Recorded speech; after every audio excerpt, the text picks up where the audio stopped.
Hey friends, so today I'm out here at the park, and a couple of weeks ago we did a Signs of Spring scavenger hunt, and it's been a little bit warmer since then. The sun's been shining, and so I want to do another walkthrough and see if anything else has changed, if there are any new flowers blooming, if the old ones look any different.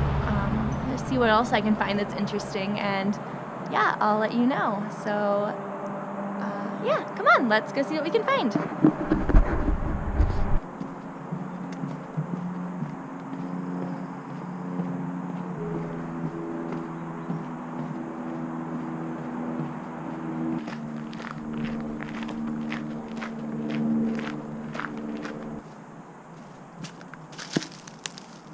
Do you remember what these are called? They're called fiddleheads, and they're tiny baby ferns, but look how big they've already gotten. And soon they're gonna be this big. How long do you think it'll take for them to get this big?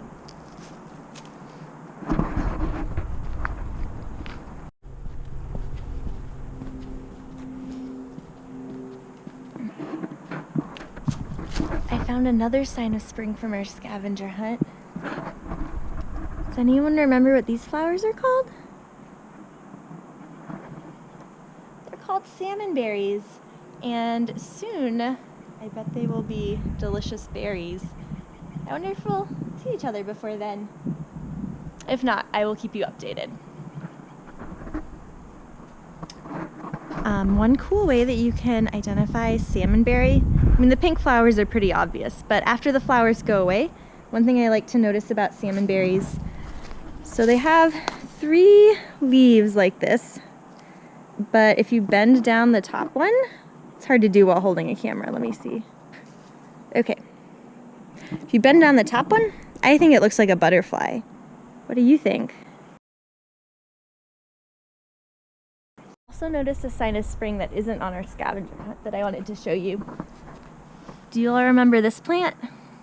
Yeah, this is sorrel, and in some of our classes we learned about how it's safe to eat. But I'm not going to eat it because I want to leave it for the animals. But also I found that is a sorrel flower, and I love looking at, so they're white flowers with 6 petals, and they have really thin purple lines on the petals.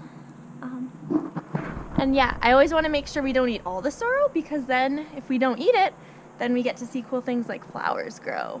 But if we ate all of it, then there wouldn't be any left and the flowers wouldn't be able to grow. I always have to check to see if anyone's hiding under the sign. Not today. Okay, I can tell we're getting closer to the skunk cabbage now. Do you know how I know? I can smell it. If you come out here pretty soon, you will understand why it's called skunk cabbage. Some people don't like the way it smells, but I think it just smells like nature, and it reminds me of spring. And look how big they are. Look how tall. Look how tall the leaves have gotten. Let's see, this is the tallest one I can find, and it comes all the way up to above my knee. How tall do you think they'll get? Maybe next time I'll bring a ruler and we can do some measuring. What do you think?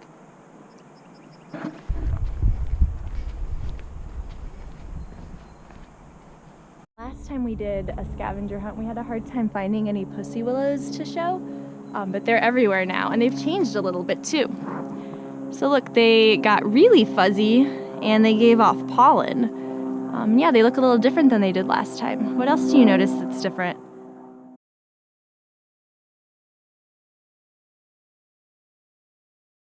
And they are all over the place. And back when we were still coming to class here, we used these for paintbrushes, and that was pretty fun. I wonder if these would be good paintbrushes like this, now that they have these little blooms on them. What do you think? You could try it and let me know.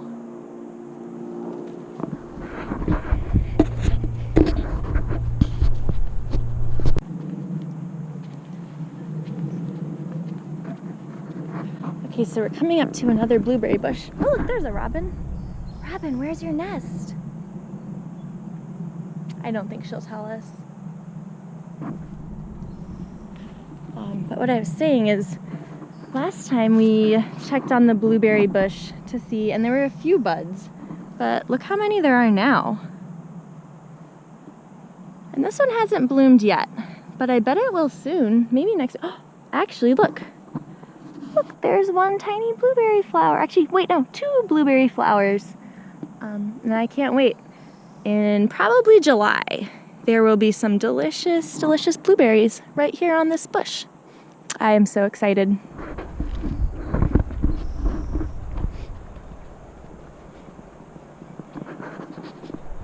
So I'm over here near the slough bridge. Here you can see the bridge. And I don't know if everyone knows this, but this is a beaver dam. And a beaver worked very, very hard to build this big stack of sticks. And someone from the park comes through and sort of pokes holes in it so that it doesn't get too flooded back there. But there's probably a beaver that lives in there somewhere. And sometimes, I don't know, the water's pretty high today and it's not super muddy. But if you come out here, you can look, and sometimes it's a really good spot to find beaver tracks. I don't see any today, but when you come out here, be sure and check, because that is kind of exciting. Beavers are awake at night, not during the day, so we probably wouldn't see any during the day, right? Do you remember what an animal that's awake at night is called? Yeah, nocturnal.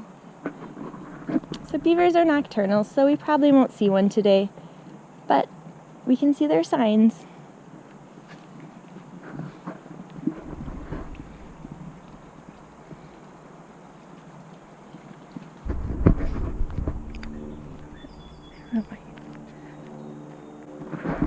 Okay, I do want to show you another plant, just in case you are out here, for you to know about.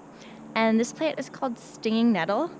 And it's not super scary, but if you touch it, it can make your skin sort of itch or hurt a little bit. And so there's a whole bunch of it back here, and I'll get closer so you can see. But it looks like this. And so we say the leaves are sort of heart-shaped, or some people call it a spade shape. And they have these like jaggedy, almost like triangle edges. And if you look super close, you can see on the bottom of the leaves, it's a little bit purpley, but also it has these little hairs, and those are the things that can sting you if you touch it. So when we're playing, we just try to avoid the stinging nettle. You know, like anything, if you touch it on accident, it's not the end of the world. It'll hurt a little bit. It will get better eventually, but it's just better to try to avoid it. Just know what to keep an eye out for. So here's the trail, and it usually grows sort of off to the side of the trail, or like, see how there's a big bush and it's growing right sort of on the edge next to it? That's the best place to look to keep an eye out. But see, if you were out in the grass or in the middle of the trail, there wouldn't be any to worry about. Usually just around the edges. Okay, so do you all remember how last time when I did my Signs of Spring video, there were just a few of these Oregon grape flowers blooming? Look how many there are now. All over the bush. And they smell so good. I wish you could be here to smell them with me, but maybe you can come on your own or find some in your neighborhood. I don't see any of the berries yet. When they turn into berries, I'll show you what they look like, but these are still flowers. Are you gonna eat them? No, just smell them.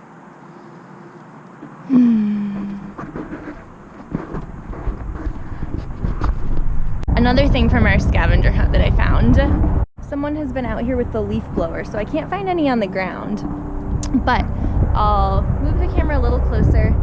But these are big leaf maple trees, and you can see, look, they have flowers. And if you look over there at that one, there are a lot high up in the branches. I wish I could get a closer look, but right now it looks like they're all still up in the tree. Maybe you can find some in your neighborhood and take a closer look though. Okay, so let's go through and put all the stuff we saw on both hikes together and see how many signs of spring we were able to find. Let's see, we found osoberry and We found salmonberry. We found Oregon grape. We found skunk cabbage. We found pussy willow. We found fiddleheads. We found dandelions. We found big leaf maple flowers. I forgot to look for alders. But we did also find sorrel flowers, so that was kind of a fun bonus. So I had a lot of fun making this video for you all, and I hope that you have fun going on another Signs of Spring scavenger hunt this week, whether it's out at the Mercer Slough or in your own neighborhood. I would love to see what new things you find this time. And yeah, I'm looking forward to seeing you all very soon. Bye!